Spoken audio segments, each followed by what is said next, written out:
I see already attendees are starting to log in, so let's just wait 1 more minute for a few more, and then we can kickstart the session.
Okay, I think we're ready to slowly start. So welcome again to this afternoon webinar on managing your workforce efficiently from incentives to compliance. My name is Vlad Savin, and I will be your host today, and I'm also representing the Central and Eastern European Chamber in Vietnam. Let's start first with today's discussion. We're going to have three leaders specialized within compliance, incentive, HR, payroll, and taxation. And they will share details about how to manage your workforce efficiently. What you will find out in this webinar today is to understand how to efficiently manage your compliance, your payroll compliance, your human resources, and you also know how to understand new approaches in engaging employees to boost your team's productivity and to drive business results. You'll get familiar with the payroll requirements in Vietnam, including taxation rules for foreigners and locals, employment from abroad, and other types of work issues. And also you'll discover ways to consolidate your payroll functions through innovative compliance software solutions at the end.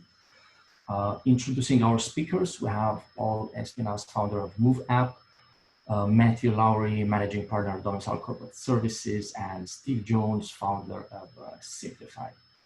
Without further ado, we can start today's conversation, and let's begin with the first speaker, Paul. All right, so good afternoon, everybody. Can you hear me clearly? Yes, we can hear you well. All right, I'll just share my screen very quickly. I'm using Canva, Filipino-made platform. Very proud for presentation purposes. So first and foremost, Vlad, Matthew, and of course, so my boss, Steve, thank you so much for inviting me to be here today. I'm going to talk about a topic that we've been campaigning for the last 3 years since we built the company, employee engagement. I think a lot of business owners, HR, are really wondering if there are changes on employee engagement programs or how do we do employee engagement programs in the 2020s. For today's discussion, we're going to focus a little bit more on one aspect, which is incentives.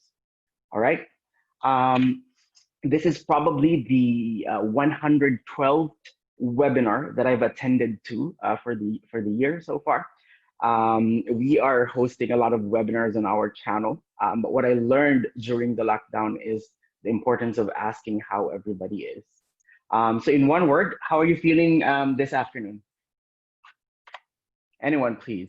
How are you feeling? All right, can you type it on the chat box? How are you guys feeling today? Let me see the answers. More chats, all right. Jamie's feeling fantastic. I think that's a good answer for me. We're gonna move forward with with oh, Tony's here. Hi, good afternoon, Tony. Tony is head of praxis in the Philippines also. All right. Um, to move on with the conversation, the other thing that I changed when I present on events is instead of going through agenda, I know a lot of us has a lot of questions. So I'm gonna raise you a couple of questions instead of an agenda set for my presentation. You're probably wondering who you are, who am I, what I do, what's employee engagement like in a remote work setup, especially for those who are in the Philippines. We're still on lockdown for the last 8 months, and I know a lot of my friends are very interested coming in and expanding in Vietnam because it's one of the first markets to reopen. But what is employee engagement like? Incentives programs like with the remote work setup? What we can do now? I have a lot of friends who are very action oriented. Like, okay, so tell me what can I do now? How about in the near future? And probably can I get a copy of this webinar? And most importantly, if there are any prizes. So let's start with the most interesting part. Yes, we have a prize. We have a prize for my presentation. It's $500 access to our exclusive master classes. So basically, Move Up, we expanded to learning and development, and we are inviting CEOs, coaches, trainers, and shoot very high level master classes. And for the one who will win the prize today, you will have access to all those master classes if you answer my question properly. But to be able to claim that, you need to contact Jamie, Jamie at UpUpUp.Asia. He's also here today. Jamie, can you leave a quick shout out on the chat box? um, so that people can reach out to you for the prize later in the presentation. All right, so let's move on with the presentation. Um, you're probably wondering who you are. I've been in Vietnam for all in all 9 years. I was here initially for 5, 6 years, and then I left. I was working for Vietnam Works. Steve is my boss, still is my boss. I was handling the marketing department in Vietnam Works, which is a recruitment portal for 5 years. We grew the user base there from 1 point something million to over 6 million when I left the company. I'm originally from the Philippines and I'm a full-time entrepreneur right now. When I left Vietnam Works, there are a couple of reasons on why I wanted to pursue running a business. I was working with some of the biggest companies here in Vietnam as far as their recruitment needs are concerned. However, I felt that as a millennial, I'm 31 years old, there's so much innovation done on the recruitment side of things but there's very little innovation done on improving our experiences once we are in the company. So I made it a mission, my 27-year-old self's mission, to create a company that uses technology and innovation to help people have a better experience at work, right? So that's what we do. That's what Move Up is all about. We have over 70,000 users at the moment. We are in 5 countries, and we have over 200 companies are using the platform.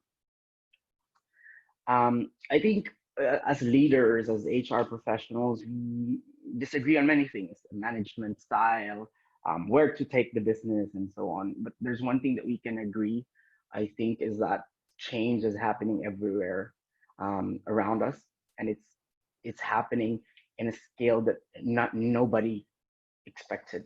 Um, so probably the better question on what's happening around us is how's work changing at the moment. So before even going into your rewards program, I just wanted to set a common denominator on the changes that's happening on the world of work. I wanted to begin with the generational change that's coming in. There's a huge chunk of Gen Z coming in the workplace, and as a millennial, I understand how different they are from my generation. And as leaders and as HR professionals, when we design programs like your incentive programs, your employee engagement programs, it has to be a huge consideration. I'll explain to you later why. What are the factors that are important to consider when creating programs specifically tailored for this generation? The role of HR is slowly transforming. We're all working remotely. You can see my kitchen behind me.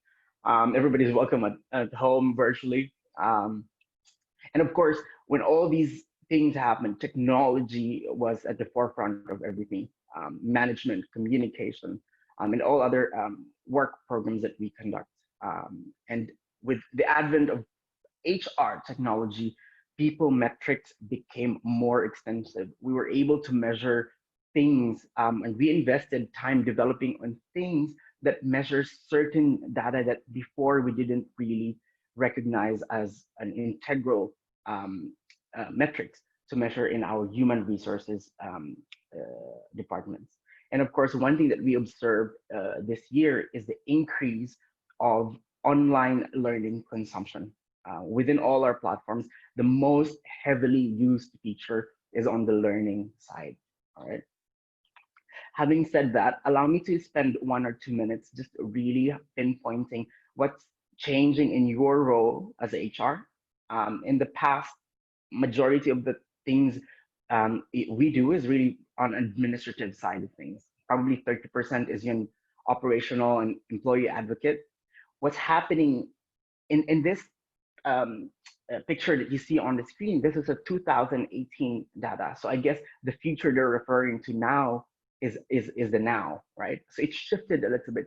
60% of our time is going to be focused mainly on strategic roles.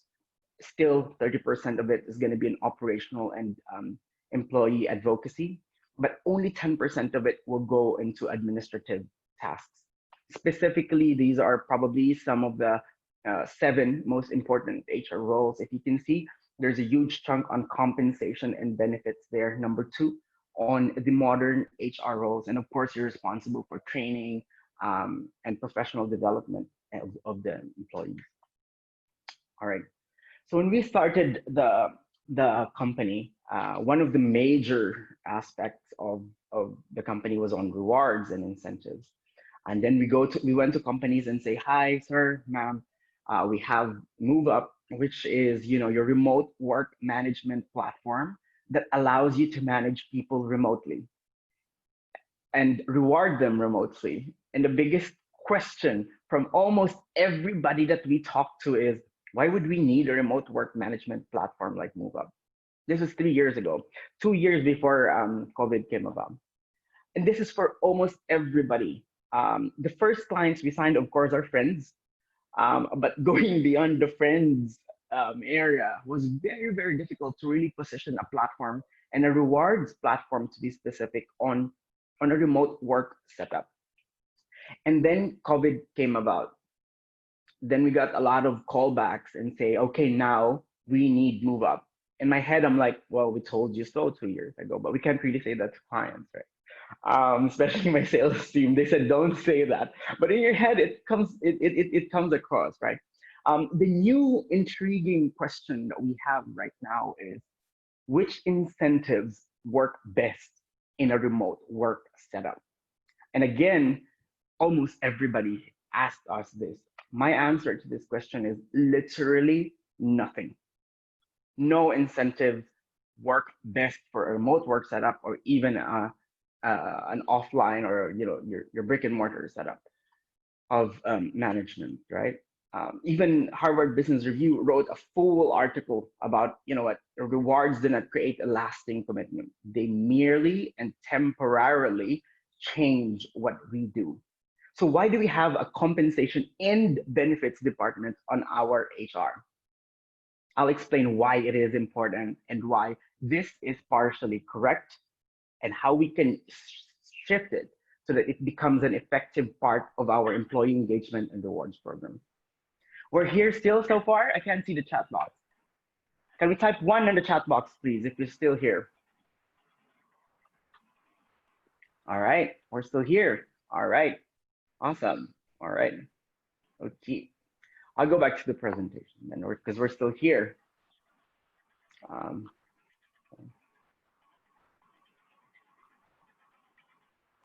right. The first step for HR and business leaders is to understand the complete employee experience map, from candidates to onboarding to performance, all the way to post-exit. Our incentives programs has to be infused all through the entire employee experience journey. Um, in a simple sentence, we put it this way in the company. We created this. It says incentives should be a part of the whole employee experience program, strategically placed, communicated, and timed. Timing is very important to nudge, inspire, and motivate people to do something. It cannot come on its own alone. It has to be a complete program where your incentives and your benefits program should be infused the entire employee experience. All right.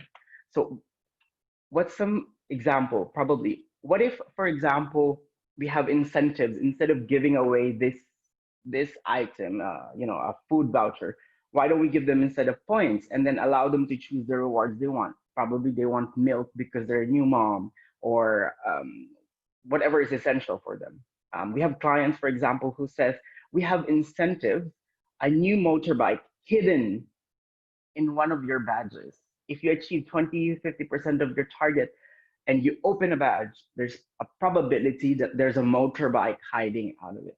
All right. So it's not a constant element that people look forward to. You can gamify, you can time it so that it encourages certain action from our employees.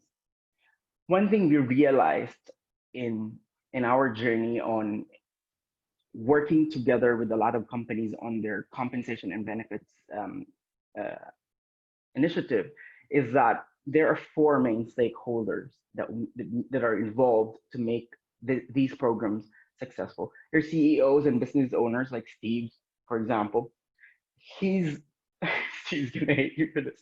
His main priority, our business owners like myself, our priority at the end of the day is profit, return on investment, cost-effective processes. HR managers like yourself, for example, you're focusing on recruitment, employer branding, employee well-being, and so on. Understanding the priorities of these four different stakeholders will enable us to create compensation and benefit structures that are suited to the different stakeholders that we have within the organization, right? Um, and I just wanted to highlight how important performance management is as part of your employee engagement program. I always get this, like, how do you include your performance management systems included in your employee engagement systems? Performance management actually stresses people out, stresses employees out for many reasons. And these are some of the reasons that McKinsey and Company highlighted on why um, target setting fails. All right. So probably something, just a side note that you can list down and focus on your annual planning on setting your targets for the next year. Now, for those action oriented people, how can we start, transitioning or revisiting our employee engagement incentives program? You start with doing some focus groups, right? Not necessarily, the entire company. It could be a certain cohort, all right? You set a little target, like probably a month target or a 6 weeks target. Then enable them, those cohort people, for say, for example, a member of 5 members for that cohort, allow them to measure real time the progress in what they do. It could be a task list. It could be, a quantitative target. And then allow them to be recognized real time for every small win that they achieve. All right. And allocate at the end of the 2 weeks, for example, a day to just give the reward and announce it within the organization. And as an HR head, you will be able to use that rewards day for internal branding and external employer branding. So what I'm saying here in this slide is that your rewards program doesn't stop from the day you gave the reward to the employee. On a purely business perspective, we can capitalize on this investment even more by using that moment, that experience into a part of our employer branding campaign. So similar to what I said at the beginning of the presentation, our incentives, our compensation and benefits initiatives doesn't stop from there. It's part of the whole employee experience program. And as you can see, this is one example where it comes in your employer branding campaign. You made an employee happy and you've communicated that within the organization and outside the organization, making your company one of the best places to work because you have this positive reinforcement for good behavior or good performance, right? This is one example of visualizing companies that we work and what are the different elements that are important there to consider when infusing your rewards. This is a company, your typical hierarchical company. You have, your president, the C-level executive, directors, and then team leaders, and so on and so forth. You can choose a cohort, allow feedback loops, meaning there's a transparency and allowing people to communicate. There's a clear target. If you see this black arrows, there's a clear target aligning what I'm doing here every day. How does it translate to a bigger target? How does it impact the business overall? And you can use platforms like OKR platforms and so on and so forth. And you can see here the recognition and the rewards are infused all over the organization. It's not a linear program the way we usually do our compensation and benefits structure, right?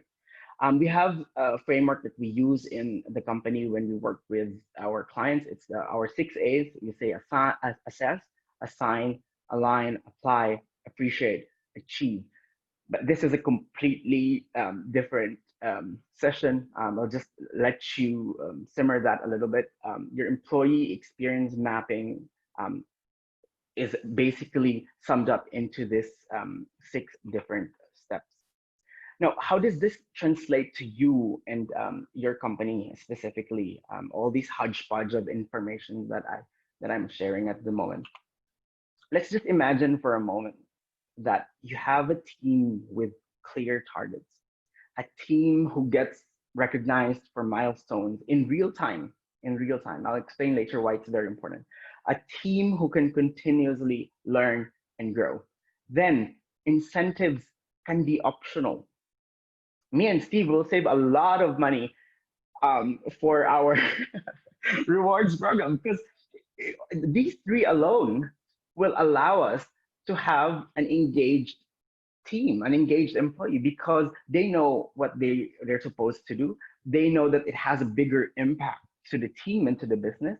They get recognized for their little achievements or the small steps and progress that they make real time, and that there's an ability for them to learn and grow as they go forward within the organization. But for companies like Domicile, for example, they have budget. So what if, for example, their incentive budget will allow the team to to choose their own reward?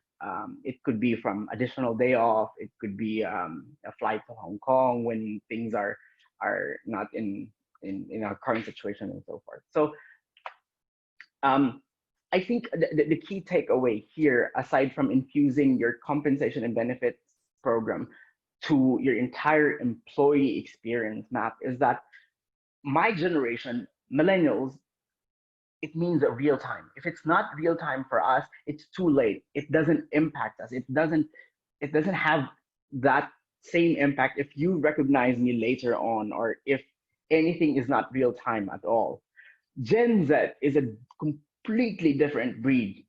For they grew up in a similar technological environment as us millennials, but for them, they're so used to going in an app, Apple Music, where the app knows what type of genre they like, and everything is personalized.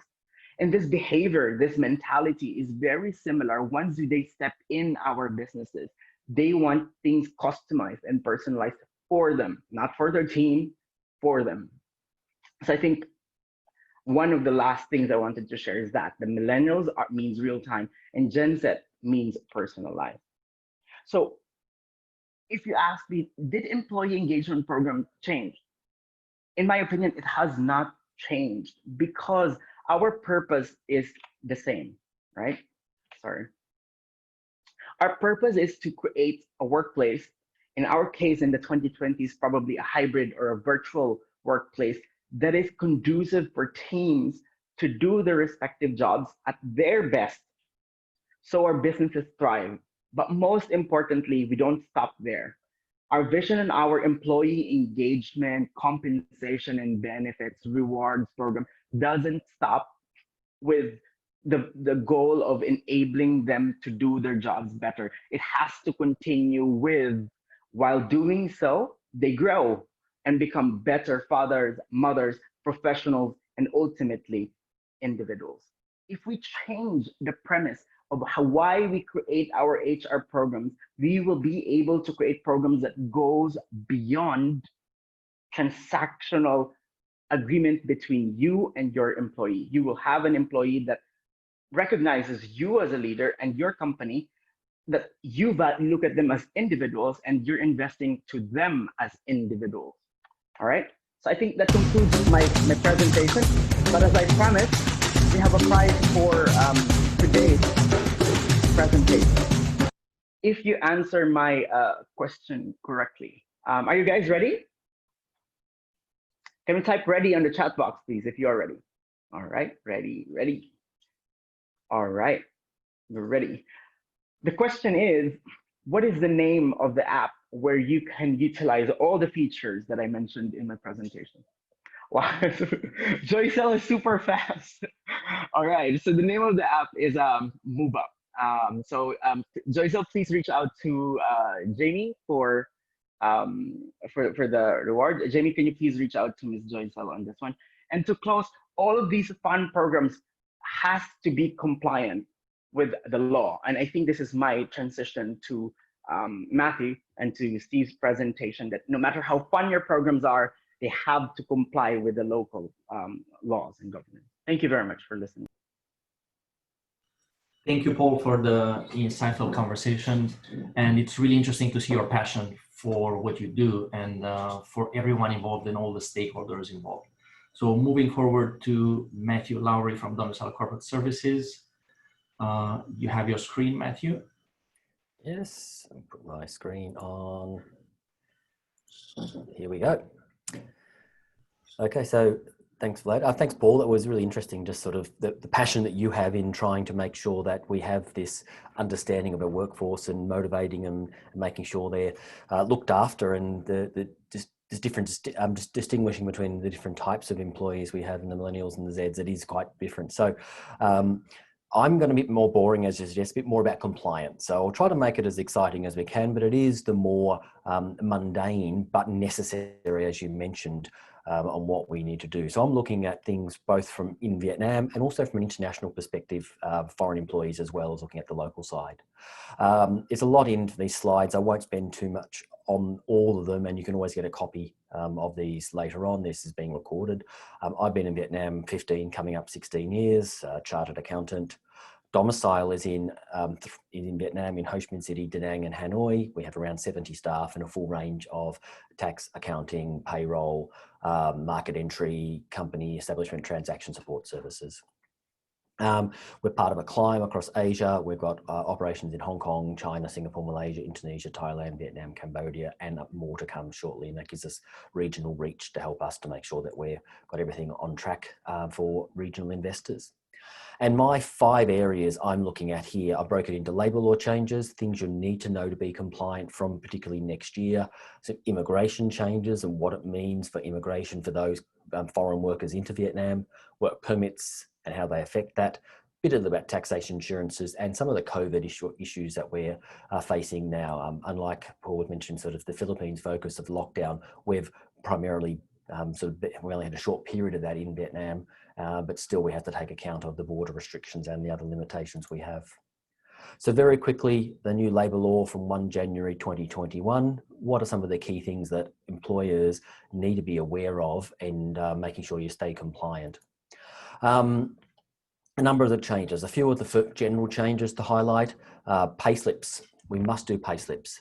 And in the past, they have been optional or required at certain periods. They are now clearly, each pay requires a pay slip, so effectively monthly, and you need to have the ability to do them. If you've got 1,000 employees running on spreadsheets, it's not going to be an effective way to produce pay slips. If you're using software to do so and using packages, you've got that, you'll be able to be compliant with those rules. So don't misunderstand the requirements there and be stuck trying to backfill. Labour regulations will probably need to be updating for all organisations. You must, things like your sexual harassment needs to be covered in labour regulations from 1 January for the first time. Job reassignment, how you reassign jobs needs to be, make sure it's covered, it's compliant with the new laws, which are changing slightly, amongst a whole range of things. So you need to review, amend and relodge to stay compliant with your regulations.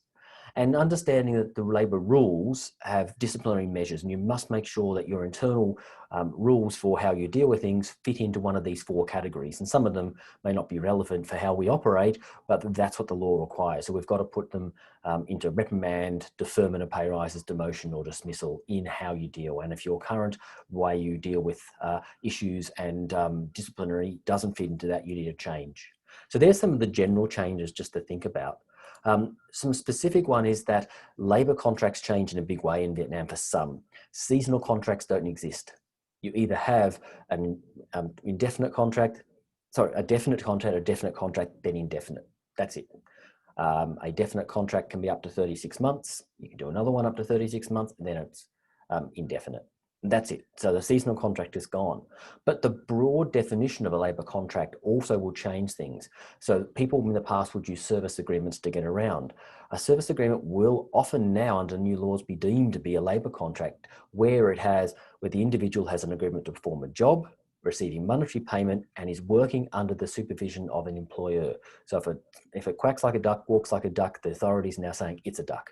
So a service contract, unless you are a business professional, an independent practitioner, have a registered profession of some sort, most cases are very broad. Your service agreement will be a labour contract. And that comes back to the fact that 2 labour contracts and then can be definite period and then indefinite. So you don't want to be doing short-term contracts with an individual and all of a sudden you find out they're an indefinite employee. So that will change people, how they think about how they structure their workforce and how things work in Vietnam. The crisis management, we learned the hard way here in Vietnam that COVID, where there was issues arising that how you dealt with that was not necessarily great under the current laws. Well, the new laws, we've got the ability to assign someone for up to 60 days a year quite clearly to another job. You can have in writing for alternate periods, but if someone up to 60 days now, it's quite clear that you can reassign them. You don't need approval to do that. More than 60 you need approval. So that's been clarified with 3 days notice. The salary, this new salary, if the new salary is the type of there is lower than the previous salary, you must pay for of those 60 days, the first 30 days must be the old salary, and then it can't be less than 85%. So people can't just be told, oh, there's no work, we're going to put you somewhere else and pay you a very low pay because nothing for you. The labour contract is there to protect them and their salaries is protected regardless. If there's a natural disaster or pandemic, employers at the moment have to negotiate salaries not less than the minimum. It's a negotiation. If you say no, the employer, unless they make you redundant through a general redundancy provisions, which is not easy by itself, they had to pay you your salary. The new law, if it's for the first 14 days, you can pay them a reduced salary without their consent. After 14 days, it then goes back to the consent process. So it gives a period of time to reduce and negotiate if the businesses, if they've been just partially destroyed by a natural disaster, there's floods, there's storms, something like that, or a pandemic. There are better options now, and your regulations can't be in breach of those. Hence, to go back and make sure labour contracts, but internal labour regulations don't breach those new laws. Some immigration changes, visas and temporary residence, and how that works. So we've also got new changes from 1 July this year that change how people can be in Vietnam if you're not a Vietnamese national. So foreign individuals coming to Vietnam. Some of the key examples of changes that visa types can now be changed in country. The old border runs are not always necessary. There are certain ones that come to the country, which was very convenient during COVID, where the borders remain closed. That is not required to leave country in many situations. Visas can be up to 5 years. Before they were up to 12 months. Now they can be up to 5 years, business visas. Corporate investors can nominate an individual to represent them. In the past, only individual investors had residency rights. Now a representative of a corporate investor has residency rights. And investor visas and temporary residence cards are now linked to the capital introduced. So if you have a small amount of capital, you have a small period of residency. Large capital, large periods. And I'll touch on that, but that's a fairly significant change. So just to very quickly, and I won't focus on this, you've got different visas, this is for visas up to 5 years for investors that have put over $4 million US, 5 years again for those over 2 million, 3 years for 130,000, and only 12 months for those who have less than 130,000. That's quite new. Then you've got 2 years, 12 months, 30 days. So that's those periods of extended business visas. More importantly is the temporary residence cards. So a DT1, someone with more than 4 million in US dollars investment, can have up 10-year temporary resident card. No need for a visa. The temporary resident card is the document. Those with more than 2 million US dollars can have up to 5 years, along with lawyers and other certain individuals. You can have up to 3 years for a family temporary resident card or a spouse temporary resident card, as well as investors more than 130,000. And those who certain other those who have business visas and employment can convert those employment visas into a 2-year temporary resident cards. So the issue here is investors with less than 130,000 can't get a temporary resident card, so the capital. So they've got to look to their employment, not their investment, for the purpose of being in Vietnam. So it's quite, for small investors, effectively they may need to get a work permit and become an employee in order to stay in Vietnam for a foreign investor to stay compliant. Other changes: tourist visas now have a 30-day validity. There is an issue. There is automatic extensions at the moment for while borders stay closed, but they're not going to last forever. And once they stop, tourists will have to leave. Tourists being here for tourism is regarded as coming for 30 days. You can start to 90, but you've got to get it restamped every 30 days. And that's the intention of the authorities, is long-term residents should not be in Vietnam on tourist visas. Many were in the past. As an employer, you do not want to be employing someone with a tourist visa. It is too dangerous. Business visas are being much more strictly monitored as well. They've got to be issued by the sponsoring agency that has that relationship. If there's not a valid relationship, the authorities will determine that, and they will put blacklists. There are a significant amount of blacklists, individuals who have been using third-party agents and other arrangements. It needs to be a legitimate sponsorship by the party that is using you in Vietnam. If you're an employee, if Domicile wanted to bring someone to Vietnam, we need to sponsor the business visa, not an agent. Quickly on work permits, any foreign individual working in Vietnam must have a work permit. There's a couple of exceptions for those coming to work for less than 30 days, less than 90 days a year, but essentially everyone needs a work permit or an exemption certificate in certain situations, but you must have that issued by the authorities in advance before you can do any work. It's often misunderstood, and in the past it hasn't been strictly enforced for the first 90 days service contract, but service contracts no longer will be applicable from 1 January. They're deemed a labour contract, so they no longer will be able to be used. So we need to make sure that employers plan in advance before they try to engage foreign employees. So as exciting as it is to have Paul's incentive programs, I look at it as that's the back end. Get the front end right about how you bring people on, both local and foreign, and make sure you're compliant before you, as the priority in the process. Because if you're trying to get someone in and they breach, they could be deported from Vietnam, and you can be deported, and significant fines to the employer, which will restrict your ability to operate in the future. I'll leave that there for later on. That's an exemption category. You can go back and look at them, but there are certain exemptions that you can do. One of the important things here is foreign students are have the exemption removed. They're no longer exempt from a work permit. So foreign students can't do part-time working in Vietnam without a work permit. Before, they were exempt. So that's one of the key things to worry about. Probation periods.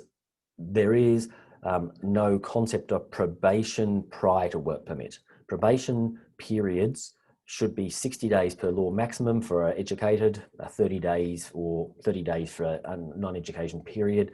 But if you've got a work permit for an individual, it's an expert, therefore it's 60 days. You need a work permit before probation can start, and that's a problem. So there are ways around that, but that is another issue to deal with. The new labour law does extend, we're still waiting for the full guidance, but the law itself does allow for the head of an organisation to have a 6-month probation period. So we're just waiting on the final guidance of how to implement and how to do that, but 60 days is the standard of what you need to deal with after the work permit. If you've got a Vietnamese employee, that is a normal position will be 30 days, someone with a university degree or similar would be 60 days probation, and you can't extend that. There's no ability to extend the probation periods. Quick work permit process. You've got, you get the company gets approval first to hire someone in a particular role. That gets approved, then the individual documents are applied for, and then you get the work permit. Takes about 5 weeks if you add that all up. In practice, it's around 5 weeks. It can be extended a little bit more in the provinces, but generally about 5 weeks, that process. Documents, degree, experience, criminal check, health check. Now, the degrees and experience must be relevant for the role and the job description. So just keep that in mind. If you need to be creative, but they must match. Teachers is subtly different for teachers, but this is for all others, but not teachers. And the issues are the letters from employers can be quite difficult to get in some cases. They need to be notarized and legalized in the foreign country. That can be difficult. So in that context, previous work permits in Vietnam is also available, but just keep in mind that that can cause issues. And there's an example work permit. What it looks like, you need that in hand for a foreign individual if you're employing them. And the last part of this section is foreign currency, USD or whatever. If you have a work permit, you are entitled to use foreign currency as in the labour contract, and that is, but you need to pay the currency in the contract because you've got to follow through in the contract. You can't pay a different currency than the contract states, so keep that in mind. And there are fixed rates for doing conversions of those amounts for the purposes of domestic compliance with social insurance and tax laws, and Steve will be helping us later on about how that works in practice. Taxation for all employees. I'm probably going to skip over this. I don't think it's quite as relevant, but just that there are sliding scales. We've got to pay insurances, and there were payrolls. There were increases in the exemptions for the personal exemptions, the personal deductions this year as far as tax stimulus packages. Non-residents, 20%. Residency, someone is tax resident 183 days, or they've got a temporary resident card, or they have leased property. So keep that in mind. And there, and let's skip over some of these slides. NDV finalisations within 90 days, you do need to finalise your taxes, and if you owe tax to authority or want to claim a deduction in the future. And if you're not compliant, you may be stuck at the airport when you're trying to leave, if airports are open. And now just on COVID-19 and border closures. So what's happening with border issues in COVID-19? So work permits are being accepted. There's no issue getting work permits, but we need the original passport, and only can be processed if the individual's in country. So someone who's outside of Vietnam trying to get back into Vietnam is going to be stuck somewhat, but you just sort of get back in country first. And the other issue is that work permits are a maximum of 2 years with one renewal. The old law did not limit the number of renewals, and we're yet to see under the new law next year if someone who's already renewed work permit can renew again, or whether they'll treat that as already had their renewals, and we'll wait to see. And that's going to be an issue for those, whether it's a full application or renewal application. Borders are closed currently for only open to Vietnamese citizens, diplomats and experts. There are no inbound commercial flights, but there are airlines flying in that will take experts if you go via their Vietnamese booking office. It can't be booked online. It can't be booked through normal channels, but you must have the approvals first. And Vietnamese nationals must take repatriation flights booked through their embassies. They can't even take those expert flights. 14 days quarantine, you can't get around that. There is the theory that if you're coming for less than 14 days, you could have a 5-day quarantine. We're yet to see in practice approvals for that to be issued. To enter the country, you need provincial level approval from the Department of Labour on behalf of the People's Committee. You need to get, and the family can enter at the same time with you. You need immigration department, flight bookings, quarantine, testing, and there's a range of processes you need to do that. if you have a TRC, you could use that, but you still need to get the immigration approval, and you can either get your visa at the airport or or embassy before you fly. And renewals aren't a problem in country, and so there's no issue once you're here getting things renewed and getting things done. And I'll leave it there and hand back to Vlad, and we can go on to Steve and learn a bit more about how to do things in practice. Thank you, Matthew. Interesting Sharing. presentation, and appreciate the practical insights as well on the taxation on the work permit. So I'm going to have one or two questions on maybe some case studies for next year when the new labor law comes into force, to really understand how foreign investors can really work with the work permits and with the PRCs and with the visas.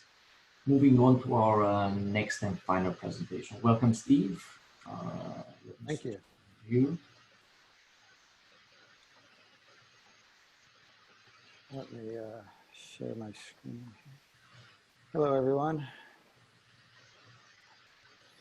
All right, I'm going to talk a little bit about, we're talking about how to manage our workforce and workforce efficiently. And one of the things that I get asked a lot to talk about is how can we use data to do better workforce management, particularly here in Vietnam. And so one of the things that I speak a lot about is how can we use data and data from our current, time management and payroll systems to very simply gather data that we need in order to basically manage our workforce. And this is a problem that I've had in my own companies in Vietnam, even at Vietnam Works, when we were trying to, manage a large number of salespeople and a large staff of, upwards of 300 to 500 people by the time that I ended up leaving. So at the same time while I was at Vietnam Works, I participated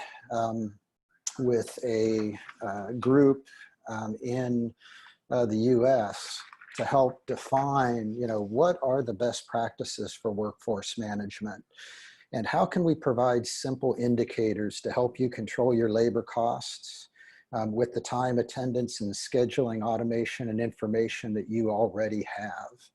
And so I've done 2 of these studies with the Labor Management Institute that focuses on these type of studies worldwide. And I'm in the process of updating it here in Vietnam for 2020. But the interesting thing is that these indicators and statistics hold pretty much across countries and cultures in terms of how to best manage your cost, as well as to best manage your workforce. And so, one of the things, that I always get asked about, particularly when it comes to workforce management, particularly in Vietnam, is overtime. How do we control overtime costs? Overtime's a bad thing. The costs are a bad thing. We don't talk about it. We don't book it. Nobody tracks it. Matt can probably, talk to you about the legal requirements and so forth. And we all know the things that happen in Vietnam in terms of people not, paying overtime. But if you don't track overtime, I suggest that you do start tracking it, because it does give you a lot of information. And it's really important to know, when overtime can be used for making smart financial decisions. And a little bit of what I'm talking about here in terms of the indicators that I think that you need to watch in order to best manage your cost and make sure that you have the right number of people in your organization center around understanding what your overtime is and how it's being utilized and tracked within your organization. So the first thing is that, all overtime is not created equal, okay? There's actually 5 different types of overtime that we look at the at the Labor Management Institute, but the 2 that are of particular importance that we really look at that are a real good indicator of managing your business is incidental overtime and regular overtime. And we kind of, call these good and bad overtime. So incidental is any overtime that's less than 30 minutes per event. And regular overtime is just, you know, the opposite of it. It's anything that's more than 30 minutes, you know, per event. And so really, you know, the short amount of overtime that you allow employees to have is often being used to cover when you have planned or unplanned absences, or you have a vacancy. And so it's overtime that is okay in terms of being able to manage. It's not going to hurt you because it's being used very specifically, you know, to cover a shortage that that is temporary in nature. But if you end up having regular overtime, you know, that is, you know, 30 minutes more per event, you know, an hour, 2 hours, things like that, you know, that is often associated with workload that's greater than what's budgeted. It tends to exhaust employees, it decreases engagement, and it, you know, could lead to turnover. And so it's also an indicator of is that you might actually be understaffed, and that it's a time to relook at what your work, you know, and your staffing forecasts are coming and going forward. So when we were looking at indicators, you know, one of the things in terms of to best manage the cost is to limit overtime to less than 5% of the total hours that you're going to work during any period of time.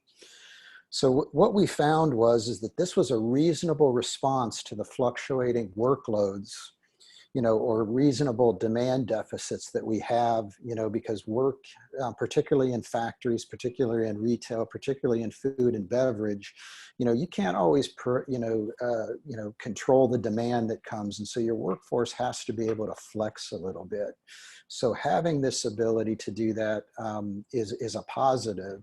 But if you start getting out, you know, to that 8, 9, the 10%, it typically means that, you know, there's a problem that you need to address in terms of estimating what your true needs are for the actual staffing levels that you need. Now, when I first came to Vietnam, I've been here almost 12, 13 years. And one of the things that I noticed is that there's very few companies or firms within Vietnam that only hire full-time employees. They really don't have a look at take a holistic look at having a full-time versus part-time employee base, and how that ratio can help you better deal with the ups and downs or the shortages and the deficits that you might have associated with being able to schedule out your workforce. Again, you know, we see a lot of this in the retail and in the food and beverage, as well as in a lot of the factories. And what we found is that over time, the optimal ratio is a 70% full-time, 30% part-time. And the reason is that 30% part-time can actually flex. And while they, you know, they can also, while they also, you know, only work part of the time, the fact is that they can flex up to 30 to 35 hours, and it doesn't have as much P&L impact for you. But as Paul mentioned in his, you know, presentation, we're also seeing part-time, particularly being driven by the Gen Z. Many of the Gen Z employees, they have passion projects. They have things that they want to work on as side businesses. They have things that they want to learn and do. And oftentimes they only want to work enough to be able to pay some simple bills and then pursue what's passionate for them. And so we're seeing a lot of the part-time work that if companies are being smart about it, they can get very qualified employees in and working part-time, you know, particularly in this Gen Z category, that allows them to better manage, you know, those disconnects between the supply and demand that's associated with your workforce. Now, as part of this, one of the things that's always been amazing to me is that a lot of companies, everybody has a leave policy, and they have, you know, controls and everything in place to grant and approve leave. But what's been amazing to me is they typically don't have indicators in to understand, do they have too many people taking time off at the same time that could adversely impact the business? And one of the things is that this is an important indicator, because if you end up having planned leaves that impact the total hours that are available to the business, and it tends to get higher than 10 to 15%, you end up having work shortages, that you're either having people work overtime, whether you're paying them or not, that's a different story, but they're working overtime. It creates an employee morale problem where, well, I don't want to take vacation because I will then have my office mates be upset at me because now they have to work overtime, and then I don't take the leave that I want. And then vice versa, the people that have to cover that, they then look at it and say, why do I have to cover this? And so planning the leave and making sure that at any point in time, you don't have more than 10% of your workforce out in terms of the scheduling and the planned work effort, helps to eliminate that. And then what that also enables you to do, particularly if you have part-time employees or you have an overtime policy that allows you to flex, up to 5% of the hours that people do, you can easily cover these planned leaves without adversely impacting your business. And also, it will allow you to not necessarily overstaff, with the idea that some managers know that people are going to take time off, so then they overstaff for what they really need, which then also adversely affects the amounts that you would tend to spend on your staffing costs. The other part in terms of being able to measure, and this is the unexpected absences. Okay, so an unexpected absence, the problem with this is, and there's a myriad of reasons why these might, be happening, but it's often an early warning indicator for the fact that there's something going wrong in a department or in the business. Typically, it means that there is a problem with a manager, there's a problem with a policy or something that's set up, and these unexpected absences often are not tracked. People know that if one person, comes in and they didn't show up for work, everybody knows that. But there's typically, in a lot of the companies that I see, is not a holistic view in terms of understanding their planned versus unplanned absences and how that impacts what their staffing is and the impact that it has on the work. And so understanding that and trying to keep that at a best practices of 5% or less really will give you an early warning indicator in terms of there could be a problem somewhere inside the business. Now, one of the things that we have here in Vietnam is the maternity leave, which is essentially a leave of absence that we would consider such as in Europe and in the U.S.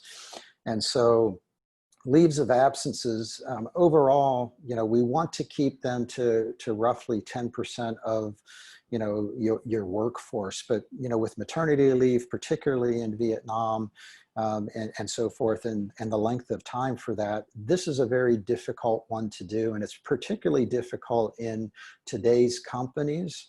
And this is one of the reasons why when I talk to a lot of companies in terms of how do I deal with the maternity leave, the people that are taking maternity leave, and that if I have a lot of women in the company, how do I address the fact that these could come in bunches and could come at the same time? We can't very well, say, hey, have them plan out when they're going to, go on maternity leave. But this is where the context of, again, talking about overtime in a positive sense, to allow people to replace them, and then also understanding that having a part-time component to your labor force allows you to flex into these leaves that are occurring, which then would then reduce this 10% or the impact that would have on the overall company.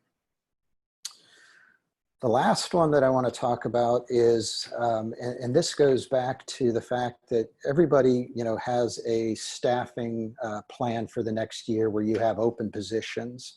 And then you also have situations where people always leave and you have vacancies inside, those departments and so forth. So when we talk about implementing strategies to prevent these open positions of impacting, the total number of employees, we need to talk about them from two different angles. The first one is when we have the planned workforce and when we're planning our staffing for the upcoming year, we need to make sure that there's two strategies in place. One is that the first strategy is to completely understand what your recruiting cycle is and when you need to start that in order to fill that position. But then the second aspect that often gets overlooked in terms of the timetable is that how long does it take to onboard and bring that person up to speed?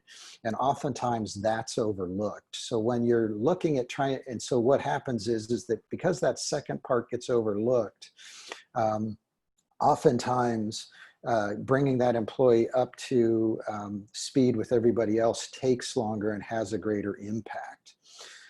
The other strategy, and this is associated with the vacancies that enter, because people leave, the strategies to address that, there are twofold. First, you have to have a short-term strategy. And this is, again, where we go back to the first 2 points of looking at overtime from a positive standpoint and using it where necessary, to cover, these vacancies. And then the second aspect of it is that, again, having a part-time component to the workforce that allows it to flex into that. And that's the short term to deal with the immediate problem. The longer term problem is, as Paul had mentioned, there's the employee training, engagement, development that makes people want to stay so that we don't create, these unplanned for and unforeseen vacancies. And if they start to get greater than, 10% of the total employee base, that is a real challenge in terms of being able to manage your workforce effectively and making sure that your work can meet the demand that's out there for what needs to be produced. So in summary, these are the 6 indicators that over the last 10 years we've been doing research into, and that we've really noticed that, across countries, across the region, these do tend to hold, and that these are good targets to shoot for. But the real issue or not the real issue, but the real thing is that I would encourage everybody to look at these indicators and start, if you're not already tracking them for your company, start tracking them for the company just to get a baseline and see where you're at. Different industries and different sectors, these might change a little bit, and maybe you have different targets that you want to do, but they all work together to help you manage and make sure that the people that you are managing and the staffing levels that you're managing can be managed in such a way that you can use different levers to make sure that you're covering unplanned absences, work that needs to be done with the workforce that you have without it adversely impacting what you're trying to do. So the key takeaway, from this, presentation is really just one, and it really is that you leave your company vulnerable to missed opportunities and significant risk if you don't put the tools and the processes in place to ensure that you can track this data and this activity so that you can take action to limit the impact of employees hiring, employee absences, and then employees leaving and turnover in the company. So I highly encourage you to track this data and to have a target that you can work towards, and it should help you be able to balance out and manage the different aspects that are occurring, both planned and unplanned, within your workforce planning. So So thank you very much for taking the time to listen, and I appreciate it, and look forward to speaking with you again. Thank you, Steve, for the valuable data. It's really interesting how all these indicators fit with companies, not just in Vietnam, but across the world, and how they can really take advantage of this data, which is valid now in 2020, and really improve their workforce engagement and management. So thank you again for this information. You're And welcome. we can move to our next and final session of today's webinar with a panel discussion. So please, attendees, if you would like to ask any questions to any of the panelists, please put them over on the chat or on the Q&A section. Paul, Matthew, and Steve will be more than happy to answer any of your questions. Of course, if they can, I'm sure they will try. And in the meantime, if we don't have one, I'll start with one question with Paul, and then I'll move on with maybe one or two questions, depending on how the attendees are responding. Paul, one question for you regarding the situation with COVID and everything that's happening now. We do know that Vietnam is obviously pretty successful in managing the entire situation, and the potential for growth and opportunities in Vietnam is still stable, and probably from next year it will pick up quite fast.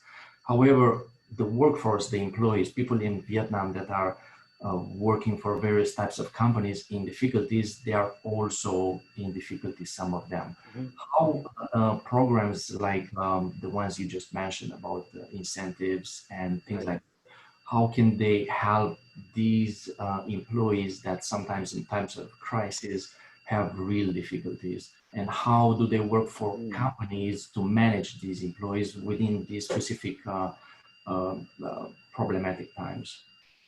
Yeah, thank you for the question, Vlad. First and foremost, Steve still makes me nervous. Every time I see, he still makes me nervous. Because we've been for 4 years, right? Anyway, probably the best way to answer that, Vlad, is to share with you, our conversations with some of our customers. Like, where are their programs going on? How does it impact their businesses? What kind of strategies are they using? The reality is they had to let go of some people for some cost-cutting initiatives and so on. But what we've noticed with the program changes that they've done this year is that they're heavily invested to the people they kept. Right. So there's a massive increase on a per person incentive budget. There's also an increase on investment on per person training and development budget. So that's probably the metrics that we've seen spiked in terms of budget allocation on the per person perspective. Although majority of the companies that we're working with had to let go of certain amount of manpower, the people they kept, we've seen an increase in investment for their incentives and learning and development programs. Thank you, Paul. Okay, not a question yet from the attendees, so I invite you again. Oh, we have one. I'm not sure if you can see it. I'll just read it across loud from Alyssa. How can HR manage employees' negative reaction to limiting overtime or pay? That's for you, Steve. How to reach that was me. HR management and employees, and look from this perspective of overtime pay. Well, in terms of limiting, so the question is, how can the HR managers limit the negative reaction? Well, yes, there are certain employees that come to count on that, so to speak, in terms of their, their overall pay. But I'll be honest, I have not seen much of that in Vietnam in terms of, cutting back in terms of the overtime pay, in terms of that. So what I typically do, if somebody is really, has overtime and is doing a lot of overtime, and it's starting to be cut back to the point that they can't, get their job done, and that's what their biggest concern is. They might be having to do that because of the work and the work process that's going on. They may actually need that time. And if you cut it back and they still express a problem in terms of, you're cutting it back, I can't get my work done, that to me is a red flag in terms of there's a workload problem. So that to me is an indicator that we probably need to hire more and hire another person in order to do that is one area. The second area might be, taking a look at the work that person's doing and what are the processes that they're doing, and is there a way to improve that by providing tools to help automate it to bring that down. But it's really finding the underlying reason for that negative reaction. It could be that they are counting on that money, then that becomes, a compensation question. But I think it's making sure a lot of times, and I see this all the time, here in Vietnam, is that they'll cut back overtime, but they still require you to do the same amount of work and the same amount of hours. And there has to be a relationship between, the hours that you're working, what you're being paid, and what can be reasonably done during that period of time. So for me, if there's a negative reaction, it's my indicator to dive in and find out the underlying issue of what's really driving that. And then to answer that question. And then once I answer that question, take the appropriate action. Thank you, Steve. Matthew, would you like to add anything here? Yeah, so I actually have seen this quite a lot, Steve, and your last part of your question is part of the solution. The part of your comment is part of the solution. So a lot of factories and factory workers, we see overtime as part of the culture, and it's once it's part of that culture, it's very hard to remove. So that question from the audience is correct. If you take it away and they see it as normal, and it is compensation, ultimately the driver, but it's the culture of that's part of my package. I will earn more because I'm working overtime, and you can't take that away from me. And even if you just increase salary by itself, you're still taking away overtime. You're taking away something. And we see that very common in factories, not common in professional environments at all. And for the reasons you say, there's a lot more culture based upon understanding the reasons why and workload balance, etc. But in factories, the less educated, the more factory based, we see it constantly. The way to get around that is restructuring it. It's, as you mentioned, it is making sure that the work balance is perceived in a different way. And you tell people, great, you can work as long as you want, but we're going on to piece rate. As soon as you've done your regular hours, it's piece rate. But if you can do those pieces during regular hours, we'll still pay you those piece rates above targets. And all of a sudden, someone realizes they can get their compensation, they're in charge of what they're doing, and they tend to work better and harder during working hours because it's on their shoulders. Their overtime rests on them, not on the company. And you can break the culture, you can change the cycle, and you can move away from it's my right to I'm going to work harder and go home and get money, and I'm in charge of the way I work. And you can do that with giving other incentives, promoting people, giving balances, making their environment different from just simply work hard and work overtime. And it's because that tends to be less productivity based, more I've done my 12 hours today because I'm doing 4 hours every day because I can, because that's my right. That's my job and I'll get paid for it. So that's what I see. And it is not an easy one to fix, but that's different to the professional environment where you, as you say, rarely see it. And I hope that answers the question from my side, from the audience. Thank you, That's a good delineation. That's very, very, very true. Any other questions? I invite you again to write down on the chat function or Q&A. In the meantime, one more question for Matthew. You mentioned a lot about the new labor code for next year. If you were to summarize in one key takeaway, what should companies, managers active in Vietnam, what should they do for next year to prepare for potential changes in the labor code, and also taking into consideration what happened this year with managing employees with this crisis, and how could they change and adapt for next year better? What would be that key takeaway for them? Probably three things come to mind. One would be review your labor contracts, your service contracts, the way you're engaging your workforce. Try to understand how to have flexibility, your contracts where you may have reduced minimum hours, but there's more flexibility, but you've still got labor contracts. These seasonal contracts, these casual service agreements no longer work. So you can have contracts. You can put protections to terminate if a project finishes, you can cancel those contracts. But putting in the labor contracts and readdressing them so you've got your workforce flexibility, but you're not in breach of labor law and have indefinite employees by accident. So the first thing is just address those and understand and change that way you've always thought about employment. The second one is internal regulations. Go through, update those. Do not let them go, because there's a whole range of different, relatively minor, but they add up with regards to different things like termination, sexual harassment, and others that you need to build in. And if you're not compliant, and you would generally in non-compliant regulations, if you've got any dispute with employees or the authorities, you're in a bad position. You don't want to be in that position. You want to be in a position of compliance and strength, and not non-compliance, because you will always be in the back foot.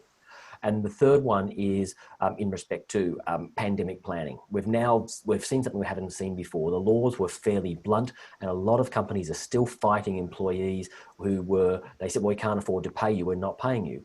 Well, if you didn't engage, if you didn't have planning, if you didn't run those processes, you can be dealing with the authorities. And as an employer, you'll probably lose. You will have to pay up.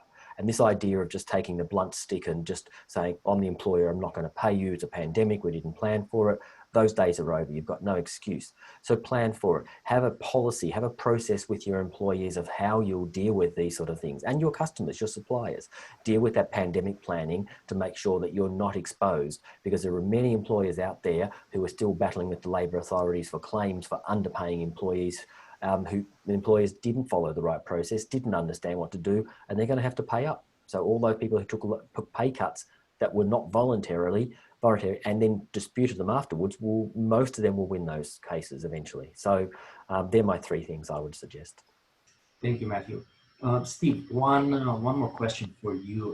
You have a vast experience as CFO, commercial operations in companies with big names like Vietnam Works. You already mentioned that. From your experience, what do you think the focus should be in the next year for companies operating in Vietnam to better drive to these market uncertainties, and also make sure that their employees are taken care of and they are structured in a really efficient model? Well, the big thing that I tell people, and again, this has really helped to accelerate companies looking at this full-time versus part-time aspect, because there is this uncertainty going forward. So I get more and more questions in terms of, how do I do this? How do I structure part-time type labor so that I can do that? And that what they're doing is that they're also moving some of their full-time to part-time, particularly people that want to spend more time at home and things like that. So really, I'm seeing the uncertainty drive this change that's been a little bit reluctant. And there are some challenges with, labor law and how you manage this a little bit differently. We can, talk about that separately, but I'm really seeing people looking for ways to be much more flexible in their workforce and not take as much risk in terms of bringing people on under these contracts where they're locked into the fact, well, they might not have the work available at that point. And so it's really, people are loosening up in terms of their willingness to pay some overtime, but they're really more, the drive that I'm seeing is being more flexible in terms of that they don't need to have a full-time employee for everything that they're trying to do. And so I would definitely look at ways to keep your core employees employed, happy, incented, and then augment them, through flexible workforce strategies going forward. And that's what I think the key is over the next year. Thank you, Steve. Anything you want to add on that one, Paul, as a few last words? I actually have a question. I will take the opportunity for free consultancy. I know how much Matthew charged. Um, so, so coming from a tech business, tech industry, is there anything compliance-wise that businesses like ourselves should take into consideration in the coming year? Um, Nothing particularly on top of what I've already said, but I think Steve's sort of good point of trying to retain that flexibility in your workforce and comply with the laws is where the next 12 months should be. And I think combining my point with Steve's sort of separate analysis, I think that's where we're sort of heading towards. That's the pointy end. Things like in labour contracts, having them project based. So if the project ends, the employment can end. Having low minimum guaranteed hours, provided you meet the minimum monthly salary, the 4.8 million dong, you can have a very low base, and then paying them for what they do, letting people have 3 or 4 part-time jobs and just treating that as part of what they do, and having people available when you need them. And so that you can de-risk, you can comply with laws, and you can work with the flexibility. And I think that's where we need to be, because IT can, demands can ramp up quickly and go back down. And if someone really grabs hold of something, you can need an extra 50 people, but how long for? And is it permanent, or is there this project really project based? Then if you can't use service contracts. And the other one to think about is outsourcing. So outsourcing elements, outsourcing IT, outsourcing accounting, payroll, using third parties to keep the focus and to limit the workforce that you do have, and not have all these unnecessary infrastructure that if you need to downsize, because there's a cost for that. And the cost is not just the human cost, the accommodation cost, rent, computers, desks, supervision, all of that all adds up. So I think if you've got, if you move to a flexible arrangement, as Steve was mentioning, and compliant, and don't just do what was done in the past because the laws are tightening to make us a different environment here. If you can get that balance right, you'll be ahead of most. And I think service companies and IT, that's where I'd be looking at. And just to answer the other question, our fees are very inexpensive. Don't worry about that. Yeah, I asked that, Matthew, because I'm coming from an industry where Vietnam, where we're operating, is very, very sexy for a lot of investors, entrepreneurs in the region, in the world in general. So a lot of people are already asking, and how we're going to come in the market, what are the things we should know, and so on. Yeah, and that is the market entry, that first steps, and getting the key people, locking them in, but then getting that flexibility as you're testing the waters. Do the projects work? Does the back end, if you're doing it as Vietnam as a back office arrangement, does the talent actually work in respect to the environment you're trying to do? And does the leadership really understand? And keeping that flexibility in the workforce is a key part of that. And that was really not part of what Vietnam did before. There was other ways to do that, but the laws don't allow that. And I think you're right. It's good to be a little bit careful. And if you are, you can be very successful and you can reduce your risk. All right. I think we can close today's session. Thank you to panelists first for really joining this webinar and for valuable information.